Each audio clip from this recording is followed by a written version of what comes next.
The trade war has begun. My fellow Americans, this is Liberation Day. Waiting for a long time. US President Donald Trump has imposed tariffs on goods entering the US from almost everywhere. How could this impact the global economy? And is there any way to wind back the collateral damage to New Zealand?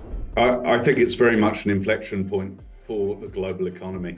I think we're about to find out just how much protectionism sucks again. I mean, isn't the rules-based order already over? It's fair to say the rules-based order has been under threat for some time. So countries do take this stuff seriously.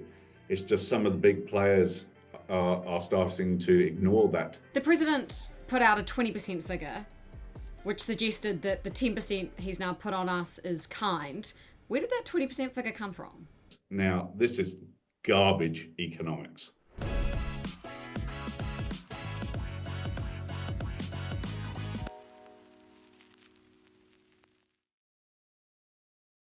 John, thank you so much for this chat on short notice. I really appreciate it. Very welcome. Give me your take. 10%? Good? Not so good? Better than I expected. So we're not worse off relative to any of our competitors. So we got the minimum tariff that he's imposed on any countries. So from that perspective, I wouldn't say it's a positive, but it's not as bad as it could have been. In terms of the tariffs that he's imposed on a lot of our trading partners and the potential implications for the global economy, it's worse than I expected. Give me the worst case scenario. Who got hit the hardest? What numbers are out there? China would be the big one. So China got an additional 34% tariff imposed on it. That now takes its average tariff for exports to the US to 76%.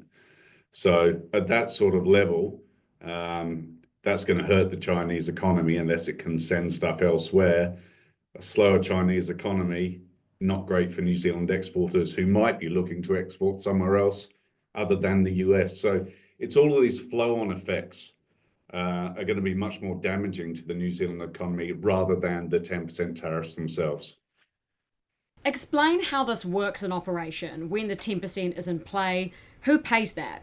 Does the importer in the US who's buying a New Zealand product, if they choose to now with the tariff imposed, do they have to pay an extra 10%? How does it work?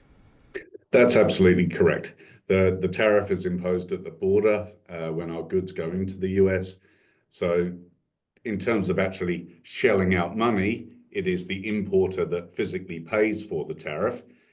Now, in reality, the cost of that tariff will probably be shared a little bit between New Zealand exporters and US importers, and how much just depends on the product, the relationship, and various other things. But in terms of timing, these tariffs are going to apply from the 5th of April for New Zealand. And it's important to recognize that it's an additional 10% on top of what we were already paying. So that takes our average tariff into the US up to around 14%. That's interesting, and I do want to get onto the reciprocal element, but just on the tariffs that we already had on New Zealand goods going into the US, what goods specifically already had tariffs on them, and what kind of numbers are we talking? Well, on average, it's around 4%. It varies by product, and some of our products have tariff rate quotas where we can only sell so much at a low tariff rate. But yeah, look, overall, most of our exports to the US don't face high trade barriers, apart from things like infant formula, which are simply banned by regulations. But previously, the US has been a relatively low tariff economy for us to sell to. And that's why the economic relationship has been so very, very positive. And it's now our second largest market for now. This is an unwelcome step in the wrong direction from a bilateral relationship perspective.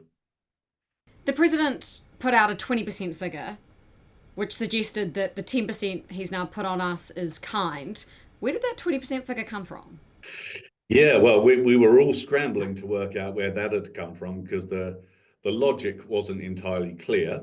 Now we have worked out where it's come from, and the logic is still totally unclear. So the 20% figure that he put forward is not a tariff that we actually impose on US products.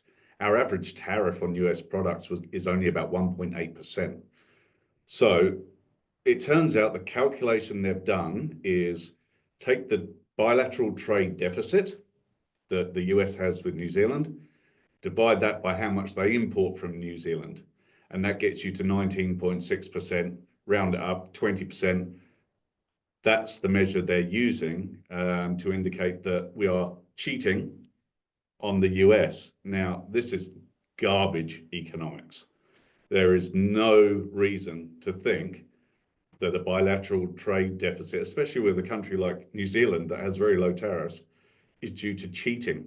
It's due to comparative advantage and boring economic concepts like that. But these are the calculations they've done across countries, and that's how they got to the 20%, which blew my mind. So, what measure should they have used? What would have made more economic sense in your eyes? Well, I'm not sure there's a lot of economic sense in this full stop, but if they were genuinely interested in reciprocal tariffs, then our tariffs are lower than the US is. So they ought to have lowered their tariffs. Now, obviously, that's not what they mean. I thought that they were going to do something like the average tariff that US exports face into New Zealand, plus something for the fact we've got a GST, plus something on other issues, non-tariff measures and things like that. That would get you to around 20% anyway, because 15% GST, about 1.2% for tariffs, and mumble something else for other things. So I'm not surprised they ended up at 20, but either way of calculating it is just nonsensical from an economic perspective. Right, but that argument doesn't necessarily matter because they would have landed on 20% even if they used a different measure, right? So the 10% then largely is still pretty kind. Kind reciprocal, as the president called it. So look, from a wonky perspective, we could debate whether or not this all makes sense. But ultimately, this is the approach they've taken consistently across all trading partners, I think. And we end up with 10%, which is the lowest we could have got under this methodology. I guess another point is the fact that almost all other countries that sell goods into the United States, they've all been slapped with something similar. Compared to them all, as you've even suggested, 10% is pretty good. So doesn't this just keep the playing field exactly where it is, other than just make US goods more attractive, which is the whole point? That is part of it, and I think there's two key effects to think about here. There's the income effect, which is about the size of the economic pie in the US and globally. And then there's the competitiveness effect, which is about how that pie is divided up. I think I must be hungry talking about pie. But the income effect is going to be pretty significant. The US economy will grow more slowly. So will the global economy. I think that's undeniable. In terms of our relative competitiveness, we are no worse off compared to any of our competitors, apart from US producers where we compete with them. So the competitiveness side of things won't be so bad. So our share of the pie might go up, to continue this painful analogy, but that pie is going to be smaller overall. What goods specifically will face the most competitiveness? If I can phrase that another way, what New Zealand goods do we currently sell into the United States where in the US they would have a good as option domestically that they could purchase for cheaper now? Yeah, that's challenging to answer off the top of my head. But if we think about things, our top exports are beef and wine in particular. The US does produce its own beef. It's been going through a rebuilding of its beef herd. So at the moment, it can't produce enough beef to put in McDonald's hamburgers, which is where a lot of our beef ends up. And they've actually put a higher tariff on countries like the EU. So look, we are worse off compared to US producers of beef and wine. But there's a question of just how much those are direct substitutes. So, New Zealand Sauvignon Blanc is quite different to US Sauvignon Blanc. The US consumers have a really strong preference for New Zealand Sauvignon Blanc. That's 95% of our exports to the US in wine. So it remains to be seen if US consumers are prepared to switch to domestically produced wine and things like that. So, I think that is a risk. But at 10% on New Zealand exports, is that going to be a big enough shift to force US consumers towards domestic products that might not be quite as good? I'm not sure it will be. Someone commented on my X thread today, and it was a fantastic question that I wanted to pose to you. What happens if New Zealand just says, okay, fair play, we will get rid of all US tariffs? Does the US then play that game too and say, cool, New Zealand, now you're clean, and we effectively have like a free FTA? Yeah, if we get a free FTA, I'll run nude down Lambton Quay. I'm glad I don't live in Wellington. Yeah, no, I reserve the right to retract that statement for the health of everyone. There is absolutely a deal to be done in terms of reducing our tariffs on US products down to the same level that they tariff our products. So I've run these numbers, and we could do that, and it would cost us around $70 million in terms of reduced import duties, because we'd have to do that for all other countries that we don't have trade agreements with as well. Would we? Why would we have to do that? That's because under World Trade Organization rules, to the extent they're still in play, and we need to hope they are, if we reduce our tariffs on one country, we have to do it for everyone. It's the most favored nation clause. So if we were to do that on the US, we'd also have to do it for other countries like India, Turkey, anyone else that we don't have a trade agreement with. So we could do that. We could match US tariffs, and it would cost us around $70 million. And we could say to them, look, we now have reciprocal trade. How about you remove that extra 10% tariff? That would be fantastic. So that's one option in terms of a response.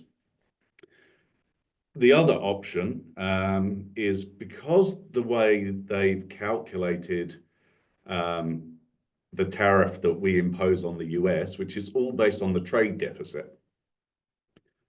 If we could eliminate that trade deficit by, say, promising to buy, a bunch of planes from the US, a bunch of ships from the US, we could wipe our trade deficit with, our trade surplus with the US very quickly. And working through these trade officials' logic, if there's not a trade deficit, then we're not cheating on them. If we're not cheating on them, they shouldn't be charging a tariff. So that would be my chain of logic. Not sure how strong logic is in all of these decisions at the moment, unfortunately. I mean, that seems like pretty doable, doesn't it? Oh, I think both of those options are eminently doable. Absolutely. And the costs of doing so would likely to be much less than ongoing tariffs on New Zealand exports. Well, that's exactly the point, right? It's not even like it would eliminate this 10%. It would eliminate the risk of anything beyond 10, which is a possibility. Yeah, the the executive order that's come out from the White House says they reserve the right to increase things if it's not going well, but it also says it does reserve the right to negotiate and maybe take off these tariffs if countries can demonstrate that they're playing fair and are taking steps to make trade more reciprocal. Now, we don't know what that means in practice, but what it does perhaps do is give us a little wriggle room, room for negotiation. As I say, I don't think we're going to be top of the list when countries start ringing the White House up to do deals, but there is space for a negotiation. I know our officials and ministers will have various ideas in front of them, and look, I think there is a deal to be done. We're not a threat to the US economy. We're not really the target of these tariffs, and I reckon we could make a pretty compelling case that with a few tweaks here and there, a bit more extra spending on US products, maybe we could try and get them to reduce that additional 10% tariff. Just a little bit of 3D chess. for diplomats to play. If we can take a step back, and this is the final question, just about the state of play for global trade. New Zealand and other exporting small nations have enjoyed this globalist regime where China has become the factory of the world. There's been a growing middle class in these countries, and we have been able to sell our goods at premium prices to them. How would you describe, though, this moment in time for global trade? What does this mean now? I think it's very much an inflection point for the global economy. We've had three or four decades of steadily reducing trade barriers, steadily increasing integration in the global economy. And although some people haven't benefited from that, overall, it's been tremendous. That was a Trumpism. It's been really, really good for great swathes of the global population, particularly the poorest. So we're now at an inflection point where we could be retreating into power-based global politics. I think we're about to find out just how much protectionism sucks again. We haven't been through this in a wee while. But just as we went through a period post-COVID of realizing that, high inflation sucks. It's really painful. Now, there was a whole generation who had never been through that. I think we're about to go through a natural experiment again in terms of how difficult it can be when high trade barriers are in place globally. And that's the big risk to the New Zealand economy. Not only that the global economy slows down, but the rules-based order that we rely on, global norms, global trade laws, that could all go out the window if these tariffs escalate and retaliate and keep going like that. That is by far and away the biggest concern I have. If that comes to pass, it could be very painful. I mean, isn't the rules-based order already over? It's fair to say the rules-based order has been under threat for some time. Let's say that. But there are still countries that take it seriously, like New Zealand. We try and stick to international trade rules. We keep on signing trade agreements to try and give our exporters certainty and to reduce tariffs. So countries do take this stuff seriously. It's just some of the big players are starting to ignore those global norms, and that then becomes a battle between the big guys, between the EU, China, Russia, US, and others. And if one or two of them start to decide that, well, actually, we're going to start using a lot more subsidies, we're going to start doing export bans, we're going to disregard our WTO commitments, that could spiral. And that's hugely concerning for a small country like New Zealand, who doesn't have the economic or political leverage to fight on that level. So we are just collateral damage. There is a big part of that, yeah. We are not the target of the president's ire. We're getting swept up in a broader push for the US to become more self-sufficient. But the risk now is that this sets off a chain reaction of retaliation, escalation, counter-retaliation, and all of it adds up to enormous uncertainty. So we produce here a trade policy uncertainty index, which is pretty exciting. Not really, but what it shows... You're really selling it. Please continue. Yeah. So it just measures how often trade policy and uncertainty are mentioned in media articles around the world. It's the highest it's ever been. It's off the charts. And that all means that businesses are going to invest less and hire fewer people. We saw that under Trump 1.0, and this uncertainty index is 5 times as high as it was back then. So, this has real impact on the economy in terms of businesses deciding, well, maybe we'll just wait before investing a bit more either in New Zealand or overseas, or maybe we won't hire quite so many people when the outlook's a bit murky. So these all have real impacts on the New Zealand economy, quite apart from the tariffs themselves. Well, give me an update on the next index that you please put together. It sounds like a great read, John. I'm serious. It sounds good. Absolute banger. Be careful what you wish for. No, they're very happy to share that with anyone who wants to read it. That'd be fantastic, and you clearly know what you're talking about on this stuff, so would love to chat again. We'll stay tuned, I guess. Happy to chat anytime. Lovely to talk to you. You too. Thanks so much, John. Appreciate it.